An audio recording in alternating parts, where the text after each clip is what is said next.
Kind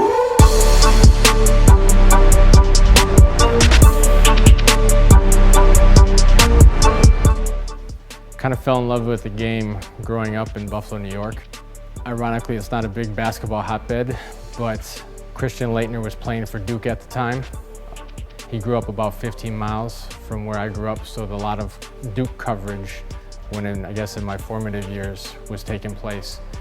And so started watching a lot of college basketball from a very young age up through high school. When I was a freshman in college, a sophomore in college, I started coaching high school basketball at the high school I went to. Did that for 3 years.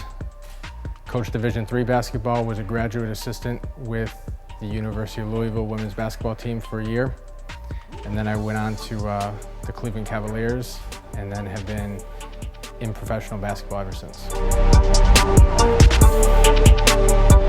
Obviously, working for a worldwide brand like the Lakers with all the recognition, but also with all the history and the great players that have come through there, and some of which, namely Kobe Bryant, Pau Gasol, Steve Nash, that were there when I was there, some who had their best years with the Lakers and some who didn't. It was an unbelievable experience, not only on the court, but off the court through some of the coaches I was able to work with, because I worked for 3 different head coaches, but had a vast array of assistant coaches as well, many of whom have gone on to become head coaches, whether it be Quinn Snyder, Steve Clifford, or with Edery here, now in Milano.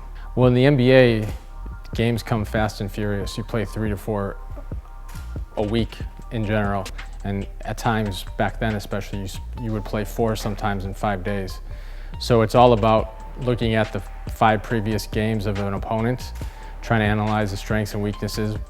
You check that against your roster, strengths and weaknesses, and trying to develop a plan of attack for a specific situation. You have what you generally do, your base principles, but what are the wrinkles you can come into each game to give yourself a better chance to win? And that's all found out through preparation and study, and then also dialogue with the players.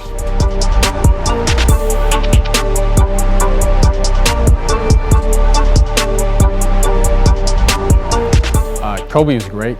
I like to tell people he really kind of gave me credibility, because once I earned his respect, a lot of things fell in place after.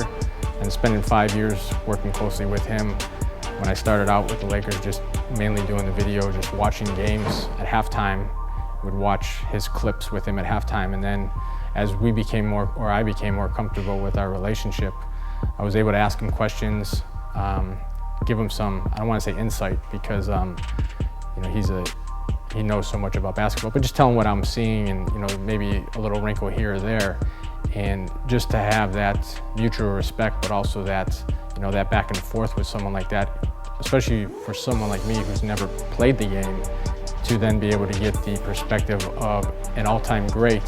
What is he seeing? Why is he doing things? And to be able to have that dialogue was immense for my growth, and just a great experience in and of itself. 2 years or a year and a half, I was the technical director and head coach of the NBA's Global Academy in Australia, which was their elite development program, which has been recently started. And basically the easiest way to say it is they find talent from around the globe who maybe were in a country that didn't have the infrastructure in place to give you the best chance to become the best player you could be.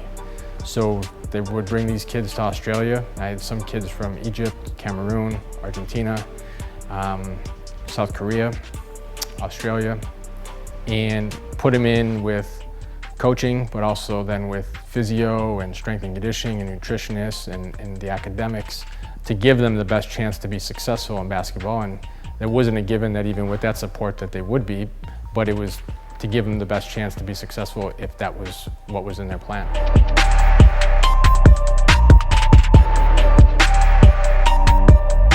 Coach and I worked together my first year with the Lakers and his only year with the Lakers. And it was an abbreviated lockout season, and then he took the job with Cheska after. And it really kind of grew more so after LA than after. We stayed in touch, we talked a lot.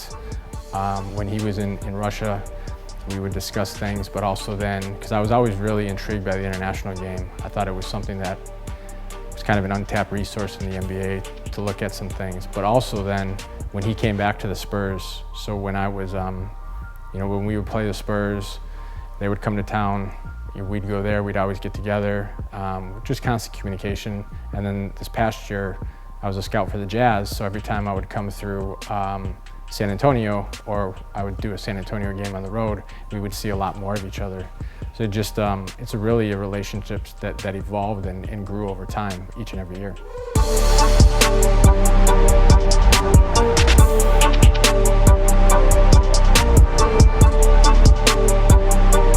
Yeah, no, first of all, excitement was the first I guess, emotion. And then kind of always thought it was maybe a possibility should he ever decide to come back due to our relationship, but then I didn't know if he would come back or then he would select me to come with him and it was, once we got past that, we looked at the opportunity to live here, to not only, what I'm telling all my friends is it's a phenomenal professional experience to be able to work for a coach like that, an organization like this, but then also really, really immerse myself in European basketball and concepts. But from a from a personal standpoint, it's, to me, that's the other key. So, we get to live in Europe, experience a new city. My young children get to expose to culture at a young age, different things, hopefully become bilingual. So to me, it ticked all the boxes, and it was just, we couldn't wait to get here.